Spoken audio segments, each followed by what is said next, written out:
কেউ না ভাই, আইলেন কবে ঢাকা গিয়া? এই তো আসলাম, কালকে আসলাম।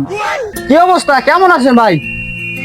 আছি ভালোই, কিন্তু তোদের এদিকে রাস্তাঘাটের যে অবস্থা বুঝছস, পুরো বিশ্রী, কাদা মাদা এই সব বুঝছস। আচ্ছা ভাই, কতদিন হয়েছে তুমি ঢাকা থাকো? কে আমি আমি তো ধরো তোমার 4 থেকে 5 মাস হলো আমি ঢাকা থাকি। তুমি এই ঢাকাতে 4-5 মাস থাকতেই তুমি এই বরিশালের ভাষা ভুলে গেলা? তুমি এখন একটু কাদা দেখে নাক পাও, আবার নাক ছিড়াও, আবার এরম ভাব সাপ দাও। কদিন আগেও তো তুমি বাড়তে বইয়া খাটালে যখন ভাত খাইছো, চারপাশে দিয়ে মুড়াই দিই লেওয়া করে রেখেছি। তুমি হ্যাঁ খবর আছে তোমার লাগে, মনে নেই এ কথা? কি বলো, আমার সাথে এমনটা হয়েছিল? হতেও পারে, ভেরি স্যাড। তুমি এই 5-6 মাস থাকতেই মোকে বরিশালের ভাষা ভুলে গেলা। আর আমরা যদি ঢাকা যাইয়া 10 বছর থাই, তাও তো এই বরিশালের ভাষা ভুলবো না। কি বলো, পারিনি এমন না, কিন্তু মাঝে মাঝে একটু সাউলেই যাই বুঝছো।